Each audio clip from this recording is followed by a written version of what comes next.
बवाल बवाल और बवाल। जी हाँ दोस्तों, आज जो हमारे वीडियो में हम आपके साथ शेयर करने जा रहे हैं उसके लिए इससे बेटर वर्ड और कोई नहीं हो सकता।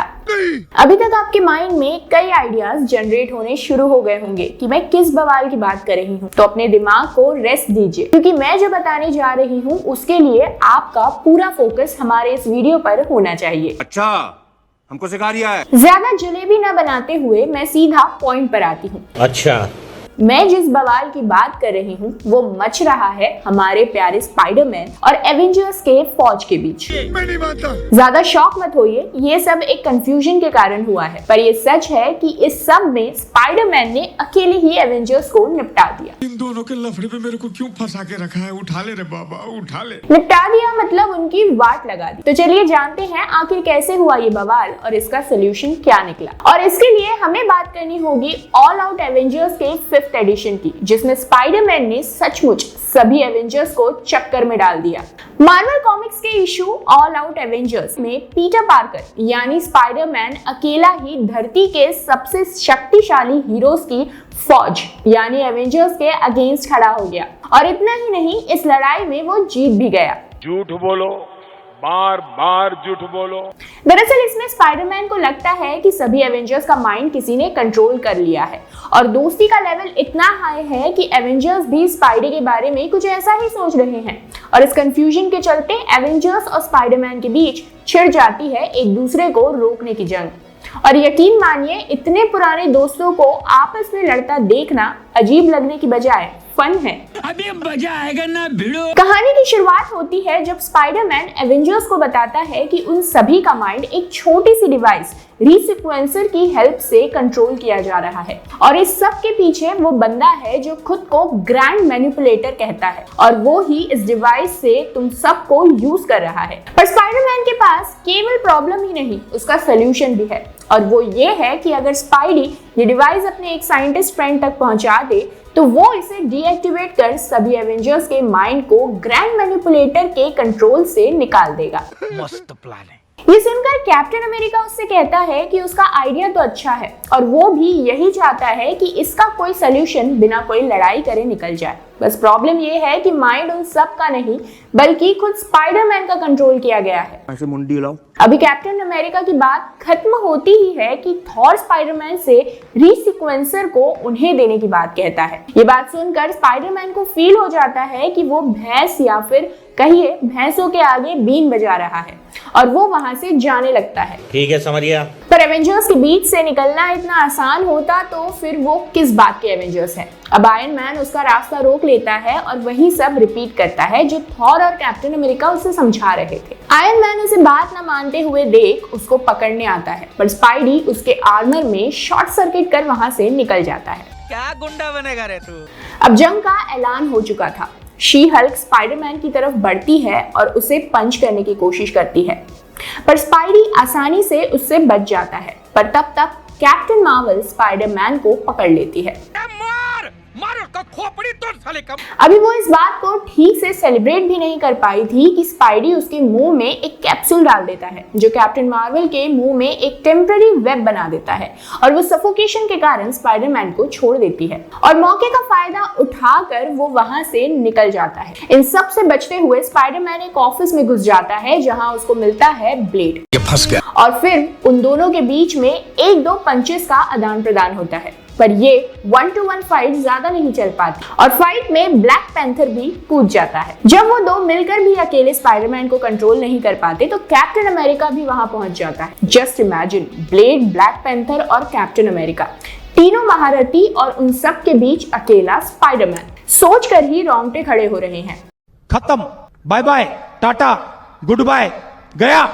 खैर आगे बढ़ते हैं। कैप्टन अमेरिका पीछे से आके स्पाइडरमैन को पकड़ लेता है और उससे वो बैग छीन लेता है जिसमें वो डिवाइस रखी होती है। पर ये क्या, बैग तो खाली है। दरअसल स्पाइडी ने बड़ी ही सफाई से उसे बैग से निकाल लिया था और वो डिवाइस अब स्पाइडरमैन के पास ही है। अब स्पाइडरमैन उन तीनों की तरफ बॉम्ब जैसा कुछ फेंकता है जिसमें से निकले वेब में वो तीनों फंस जाते हैं। स्पाइडरमैन वहां से निकलता ही है कि पीछे से थॉर आकर उसे पकड़ने की कोशिश करता है, पर इस कोशिश में उसके हाथ लगती है स्पाइडरमैन की शर्ट और वो कुछ समझ नहीं पाता। तब तक स्पाइडरमैन वहां से निकल जाता है। इस सज्जन को क्या तकलीफ है भाई?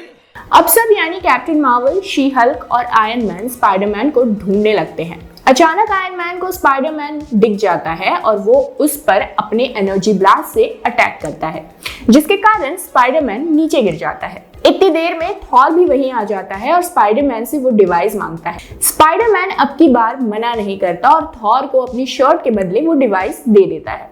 तो क्या स्पाइडरमैन ने एवेंजर्स से हार मान ली? जनता को आप मूर्ख समझना बंद कर दीजिए। थोड़ा रुकिए दोस्तों, अपने दिमागी घोड़ों पर लगाम लगाइए। दरअसल स्पाइडरमैन के हारने का तो सवाल ही नहीं उठता, क्योंकि वो तो ये लड़ाई शुरू से ही पहले ही जीत चुका था। सोच रहे हैं कैसे? तो दोस्तों, स्पाइडरमैन को पता था कि वो ज्यादा देर एवेंजर्स के आगे टिक नहीं पाएगा, इसीलिए उसने वो डिवाइस बदल दी और किसी मैसेंजर के हाथों उसे साइंटिस्ट तक पहुंचा भी दिया था। इतने समय से वो केवल एवेंजर्स को बेवकूफ बना रहा था ताकि उसके साइंटिस्ट फ्रेंड को रीसीक्वेंसर को डीएक्टिवेट करने का टाइम मिल जाए। माइला इतनी हेरा फेरी रे। अभी बाकी कोई कुछ समझ पाता तब तक आयरन मैन को उस डिवाइस की रियल लोकेशन मिल जाती है और वो वहां पहुंचता है जहां वो डिवाइस होती है। पर अब देर हो चुकी थी, क्योंकि तब तक वो दाढ़ी वाला बाबा यानी कि स्पाइडरमैन का वो साइंटिस्ट दोस्त उस डिवाइस को डीएक्टिवेट कर देता है। डिवाइस के डीएक्टिवेट होते ही सभी को रियलाइज होता है कि उनके माइंड को सच में कंट्रोल किया जा रहा था। स्पाइडरमैन भी अभी तक वहां पहुंच जाता है और वो सबसे कहता है कि अब तो उनको विश्वास हो गया होगा कि उन सब का माइंड कंट्रोल किया जा रहा था। पर चीजें इतनी सिंपल नहीं थी, क्योंकि आयरन मैन स्पाइडी को एक रिकॉर्डेड फुटेज दिखाता है जिसमें स्पाइडरमैन का माइंड कंट्रोल किया जा रहा है। स्पाइडी उसको फेक बताता है। तब आयरन मैन उसे एक और वीडियो दिखाता है जिसमें सभी सुपर हीरोज थे और उनका माइंड कंट्रोल किया जा रहा था। स्पाइडरमैन बोलता है कि हाँ, यही सब उसने देखा था और यही रियल है। पर रियलिटी में वो दोनों वीडियो ही सही थे। समझे नहीं? दरअसल एवेंजर्स को जो दिखा था वो ये था कि कोई स्पाइडरमैन का माइंड कंट्रोल कर रहा है और वही स्पाइडरमैन को यही सब एवेंजर्स के साथ होते हुए दिखाई दिया था। यानी कि किसी ने रियलिटी के साथ छेड़छाड़ मतलब मैनिपुलेशन की थी। अरे मुझे चक्कर आने लग गया अब। अभी वो सब भी आप ही की तरह इस सब को समझने की कोशिश ही कर रहे होते हैं कि वहां वो साइंटिस्ट आ जाता है। स्पाइडरमैन उसे देखकर शॉक हो जाता है और इससे भी बड़ा झटका उसे तब लगता है जब वो स्पाइडरमैन को बताता है कि वो जिस साइंटिस्ट यानी प्रोफेसर सैम्यूल को अपना दोस्त कह रहा था वो रियलिटी में एग्जिस्ट ही नहीं करता। उसी ने उन सब की हिस्ट्री को चेंज करके उनके माइंड में डाल दिया था और वो उसे ही रियलिटी मान रहे थे, जिसे वो रियलिटी देखना चाहते थे। थॉर उससे पूछता है कि वो कौन है और वो ऐसा क्यों कर रहा है। इस बात के जवाब में वो उन्हें बताता है कि वो एक एक्सप्लोरर है जो दूसरे डायमेंशन से आया है और उसके पास दो दिमाग है, एक इंसानों का और एक एलियंस का। और अब जब उसे ये डिवाइस वापस मिल गई है तो वो इससे पूरी दुनिया के माइंड्स को कंट्रोल करके अपने हिसाब से बदलेगा। इतना कहकर वो साइंटिस्ट उस डिवाइस को एक बड़ी सी मशीन में डालकर एक्टिवेट कर देता है। पर ये क्या, मशीन में कुछ गड़बड़ होने लगती है जिसे देखकर वो साइंटिस्ट कुछ समझ नहीं पाता। तब स्पाइडरमैन कहता है कि उसे उसकी दोस्ती पर कुछ डाउट था, इसीलिए उसी ने इस डिवाइस में कुछ चेंजेस कर दिए हैं। शाबाश बेटा, बहुत बढ़िया मुन्ना। अभी स्पाइडरमैन की बात खत्म ही होती है कि उस साइंटिस्ट के अंदर का एलियन निकलकर उस डिवाइस में चला जाता है। आयरन मैन उस डिवाइस को वहां से एवेंजर्स टावर ले जाने की बात करता है और सभी सुपर हीरोज वहां से चलने लगते हैं। पर वेट करो दोस्तों, हुक पॉइंट तो अभी बाकी है। कैप्टन अमेरिका को वहां किसी की आवाज सुनाई देती है जो कहती है कि ये सब सच्चाई के बहुत पास आ गए थे।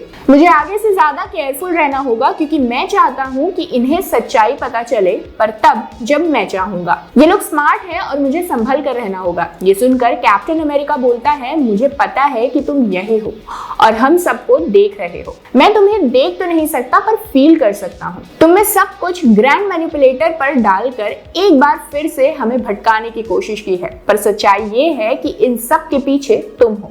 अब बहुत देर हो चुकी है और मैं तुम्हें पहचान गया हूँ और मैं तुम्हारे लिए आ रहा हूँ बियॉन्डर। और यही हो जाता है दी एंड। अब बियॉन्डर क्या चाहता है ये तो हमें बाद में पता चलेगा, पर यकीन मानिए इस इश्यू में मजा आ गया।